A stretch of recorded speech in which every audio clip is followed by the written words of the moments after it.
안녕하세요. Riding on the Korean wave. Welcome to Friday's edition of the Culture Wave. I'm Kwon-soa in Seoul. Explore with us Korea's culture from all aspects and stay up to date with K-entertainment, K-trends, K-people, and today I want to stress K-sports and K-esports. And all of this together with our co-host Walter Lee. Happy Friday, Walter. Happy Friday, Soa, and TGIF. For everyone out there, for our K-Wave viewers, I've got some great K-Enter news coming up, so stick around for that. All right, looking forward to that. And we're also joined by our news features reporter, Ian Hee. Welcome, Ini. Hi, Soa. Hi, Walter. Happy Friday, everyone. I'm news features reporter at Arirang News. So, Ini, I heard you went to a special year-end event where all the outstanding South Korean esports players gathered. Tell us more about it.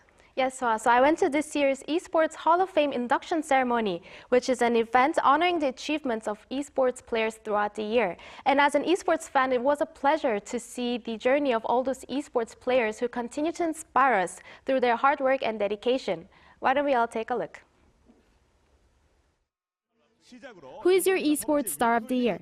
Find out at the 2024 Esports Hall of Fame induction ceremony, an event that recognizes and celebrates the achievements of players who have excelled on South Korean and international stages throughout the year. Key figures from the esports industry, alongside players who have demonstrated outstanding dedication, gathered at Seoul's Esports Hall of Fame on Thursday, the world's only venue dedicated to the history of esports, and in particular, its 20-year journey in South Korea. The ceremony awarded 15 heroes for their achievements in tournaments, while 6 star performers were selected from 18 nominees through an online vote. Nearly 28,000 fans took part in the vote, about 1.5 times more than last year, to choose their favorite esports player of the year. The 18 nominees include 10 players from the League of Legends, 5 from Valorant, 2 from Battlegrounds, and 1 from Tekken. Let's find out which players won the hearts of fans this year and will be featured here at the Hall of Fame for the coming year. The 6 finalists included 3 League of Legends players, Lee Sang-hyuk, known as Faker, and the greatest of all time, Yoo Min-seok, known as Carrier, and Moon Hyun-jun, known as Owner. League of Legends also dominated the awards, taking home Game of the Year, while Team of the Year was awarded to T1, a team that continues to make history. This year, T1 won the League of Legends World Championship for the 2nd consecutive year, breaking their own record for the most wins in history since 2011. Recognized as an esports powerhouse, South Korea is working to strengthen its role as a global leader in the esports industry. The International Esports Federation is a non-profit global esports organization founded in 2008 in South Korea with the leadership of South Korea and collaboration with 8 other countries. And currently there are over 140 member federations. As esports grow globally, we are collaborating with various organizations, sharing South Korea's successful examples and creating platforms like esports summits, allowing many countries to look to South Korea's model for guidance. Our goal is to keep South Korea at the forefront of esports growth and its global development. This year, players gave their all, and fans can't wait to see what they will accomplish in the coming year and which new talents will rise to the spotlight. As always, the future of esports is filled with promise and excitement. It seems like the South Korean team has made more history in the esports world by being honored with these titles. So could you tell us a little bit more about the championship? Yes, definitely. So this year, T1 clinched their 5th win at League of Legends World Championships, a remarkable achievement considering there have been 15 championships since 2011, meaning T1 has won a third of them. And most importantly, what inspires fans is not only their remarkable achievements, but also their attitude. Faker, as always, expressed his joy in lifting the trophy, thanking the fans for their unwavering support. Faker's teammate Kuma Yushi acknowledged that there's still a long journey ahead, and he vowed to continue pushing forward. And how about any other esports games? Are there any notable achievements? Yes, going over to Battlegrounds, South Korea's D+ triumphed in the 2024 PUBG Mobile Global Championship, the top international competition for Battleground Mobile. After a year of intense qualifiers with 48 teams worldwide, 16 teams faced off in London at the grand final, competing in 18 matches. And this historic win marks the first time a Korean team has claimed the PMGC trophy. And the next PUBG Mobile Global Championships will return next winter, so definitely something to look forward. So what about any other exciting news coming up in the new year in the world of games, esports? Yes, so actually this year, the International Olympic Committee announced its partnership with the National Olympic Committee of Saudi Arabia to host the first ever Olympics esports game next year. And this groundbreaking news follows the IOC Executive Board's approval to create the Olympic esports games. So with this, we can expect more exciting esports events in the future, signaling the growing recognition of esports among a wider audience. Well, that's definitely something to look forward to, especially for esports fans out there. Including yourself, Walter? Including myself, yes. And Inni, I guess. I'm a huge fan. All right, thank you very much for sharing that coverage, Inni. Thank you, Inni. Thank you, it was my pleasure.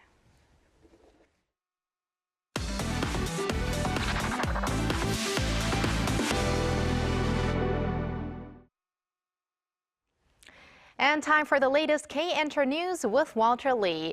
Walter, we're going to start off with a group that I think you're a big fan of.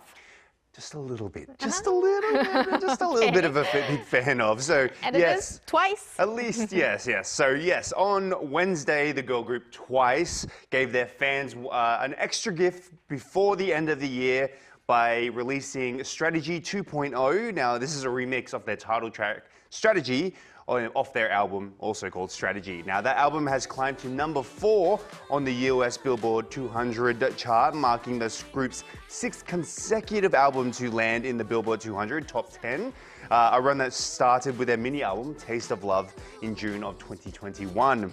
Now, in regard to upcoming events, on December 31st, the group will make their 5th appearance on NHK's 75th Kohaku Uta Gasin, Japan's iconic year-end special broadcast, wrapping up the year. And for Coldplay fans out there, in April 2025, they are set to perform as special guests at the British band's concert at Goyang Stadium, part of the Coldplay's Music of the Spheres World Tour.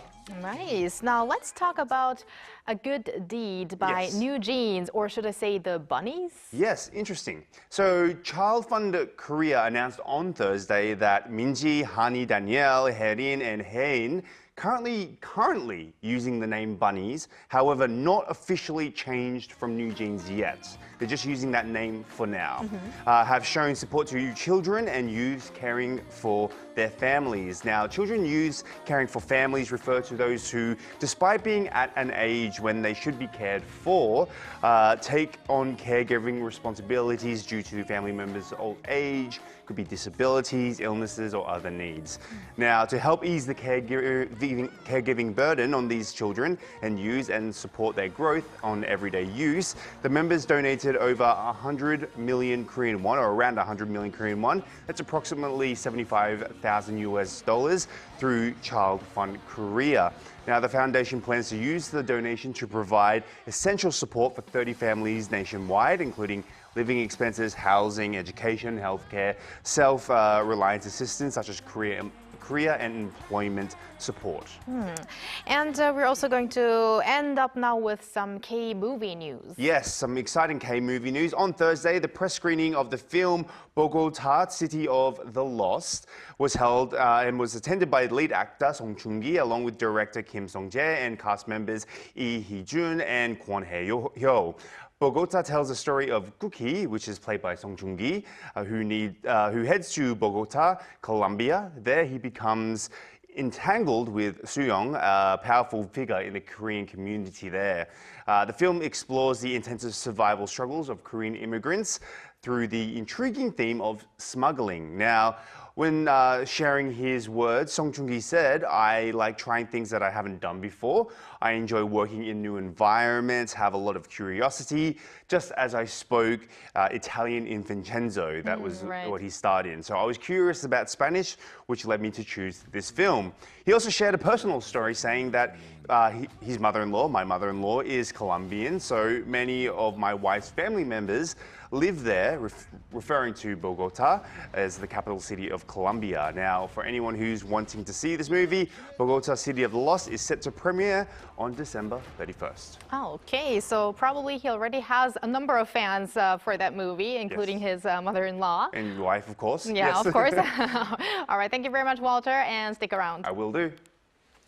And now let's turn to our AI anchor, Ari, with other culture-related news. Take it away, Ari. Welcome to the Culture Wave AI News. Let's jump into today's top story. The number of visitors to Korea's major palaces and ancient royal tombs this year has hit another record high, surpassing last year's milestone. According to the Korea Heritage Service, the figure reached roughly 14.9 million, up by 520,000 from last year. Nearly 3 million of them were foreign visitors, marking a 49% increase from 2023. Almost half of the total visitors participated in interactive programs at the palaces and tombs, with the Royal Culture Festival, held at Korea's 5 major palaces, emerging as the most popular attraction. A lighting ceremony will take place in Hwacheon County, Gangwon-do Province this Saturday, ahead of the region's renowned Mountain Trout Festival, which is set to begin next month. Lanterns shaped like mountain trout, or 산천어, will light up the streets of Hwacheon, accompanied by various performances. An indoor ice sculpture plaza will also be unveiled, showcasing intricate sculptures of famous global landmarks and artistic creations crafted by renowned technicians from Harbin, China. The Hwacheon 산천어 Festival has earned international acclaim, with CNN naming it one of the 7 wonders of winter. Arirang International Broadcasting and the Heart to Heart Foundation collaborated to present a heartwarming year-end performance aimed at promoting positive perceptions of people with disabilities. The Heart String Quintet, featuring members with developmental disabilities, delivered a special performance of classical and popular music at Arirang headquarters. A talk show sharing the dreams and challenges of individuals with disabilities was also held. The quintet is part of the Heart Orchestra, founded in 2006, made up entirely of musicians with developmental challenges. The orchestra has performed over 1,200 times, both in Korea and abroad, including a notable appearance at New York's Carnegie Hall in 2018. That's all for now. Keep it tuned to the Culture Wave.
We kicked off with some coverage of esports today, and now it's time for our K-Sports segment. Today we want to look back at the 2024 highlights in the world of sports. And for that, of course, we're joined by our sportscaster, Jason Lee. Welcome, Jason. Oh, thank you very much. Looking very festive today. Yeah, it's the end of the year, as you mentioned, so got to get into the holiday spirit by all means. Right. We should have worn some of our Christmas sweaters today, Walter. I was looking everywhere for a green elf hat, and I couldn't find it. I wanted to find something to match, but I couldn't find a green elf hat, unfortunately. Maybe next year. Yeah. But Jason, because this is actually going to be probably the last time that we see you this year on the Culture Wave, we want to take this opportunity to recap the top sports stories of 2024. So first of all, let's start with a very noteworthy young K-League player. Yeah, you're obviously talking about Yang Min-hyuk of the Gangwon FC. He won Rookie of the Year, youngest player to win Rookie of the Year for K-League 1 in a very, very long time. He's also the youngest Korean ever to sign with an English Premier League team. Scored 12 goals in 38 games, added 5 assists as well in K-League 1. And this story for me is very significant for a number of reasons. Obviously, he's a great player. When you watch him, he's not the biggest guy, but he's not really small either. He has really good ball control. Kind of reminds me of like Lee Young-pil from back in the day, except he also has finishing ability as well, rather than being like a wing back. So to be this good at a young age, I think it's really important for Korea because, of course, Son Heung-min is now 32 years old. Kim Min-jae is aging as well. Lee Jae-sung, 32 also. A lot of Korea's national teams, their top players, are starting to age a bit. And, of course, now with the World Cup in 2026 in North America, Son Heung-min is going to be 34 years old for that World Cup. So what happens after that 4 years later? So it's going to be guys like Yang Min-hyuk that Korea is going to have to rely on for the future. And there really has been a little bit of a gap after like Lee Kang-in, who is 23 years old right now, which is probably why Korea did not qualify for the Olympics in Paris. For the 23 and under soccer team, they couldn't qualify for the 24 Olympics in Paris. So it shows that the talent gap has been lacking a bit. So to have Yang Min-hyuk come around right now, just 18 years of age and ready to develop into an even stronger player, I think this bodes well for Korea's future in soccer after having a little bit of a speed bump. Definitely a name to look out for in the future, right? Right. And staying with football, it wasn't all smooth sailing this year when it came to the men's national team, obviously with the controversy regarding hiring the team's coach, right?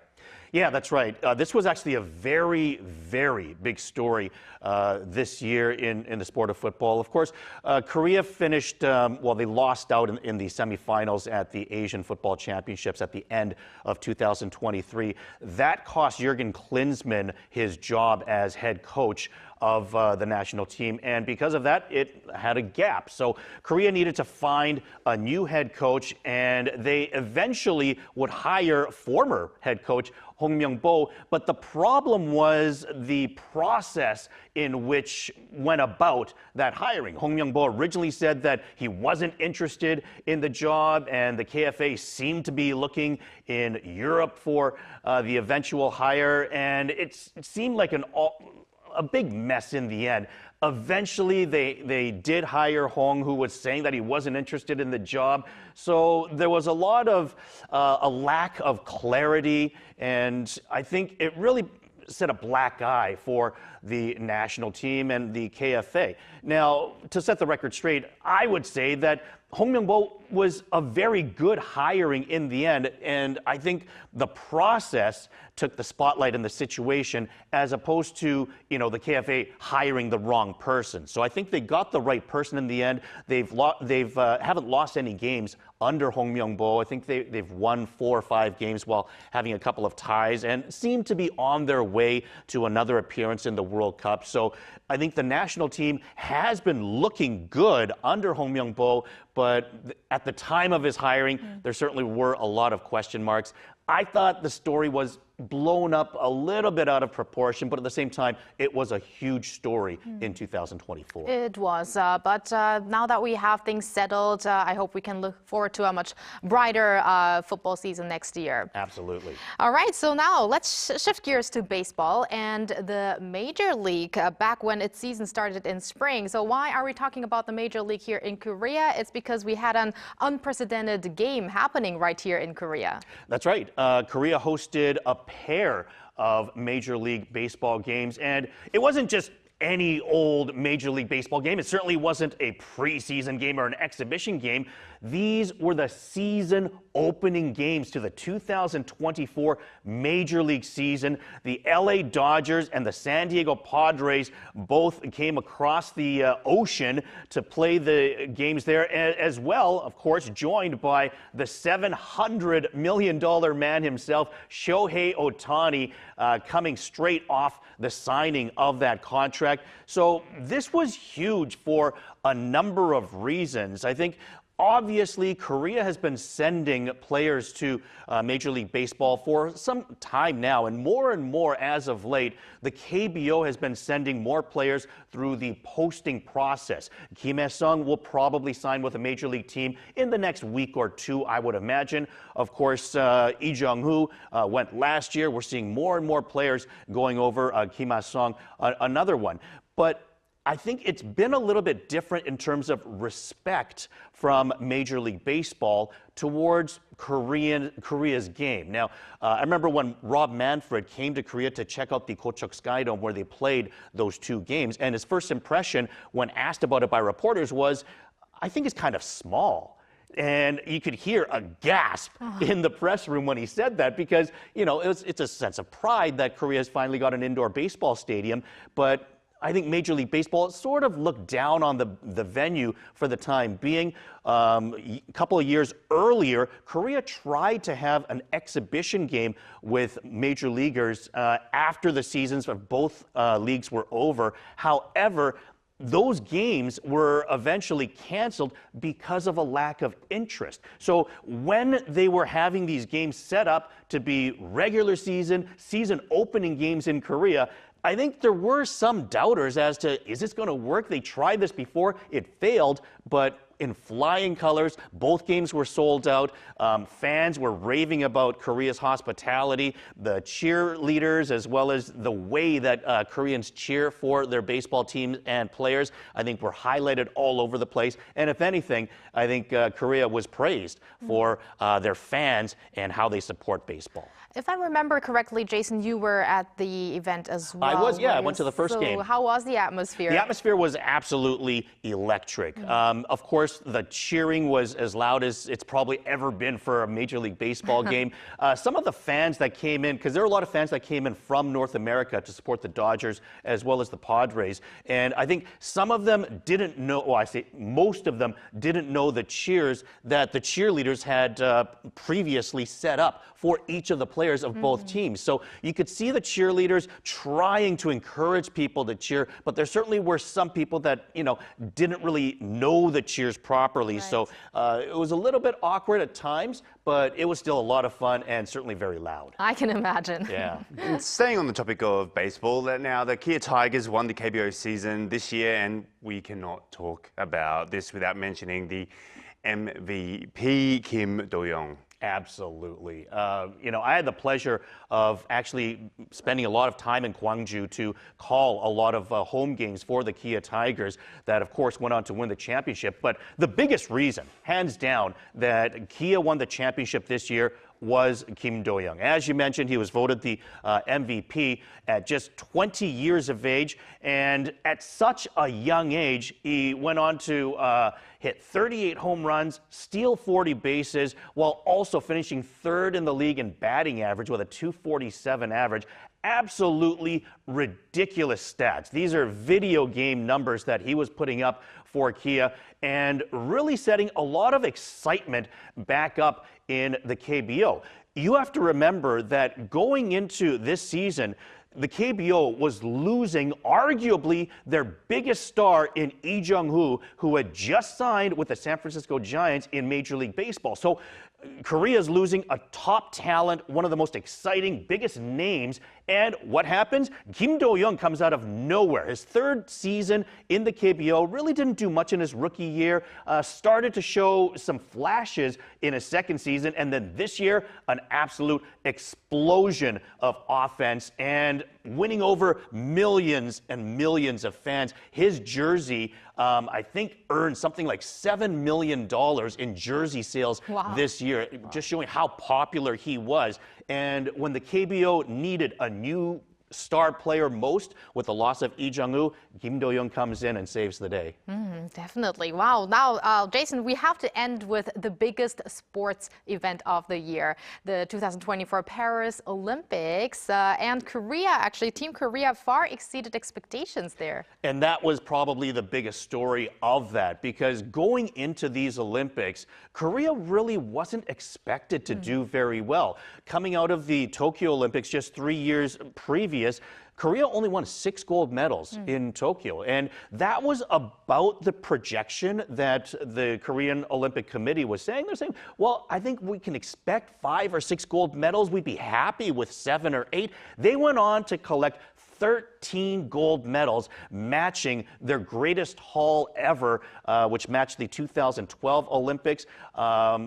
5 archery gold medals. They won every single archery event. Of course, Oh Sang-uk made a huge name for himself in fencing, winning 2 gold medals there. And I think he's made a name for himself. I see him in beer commercials everywhere still. Yes. So he's obviously made a huge name for himself in this sport. And Korea, when they weren't expected to do well, really shocked everybody. Well, maybe in years to come, we should lower our expectations so that we can exceed them again. There you go. That's what I try to do every broadcast, so I can tip. Do better.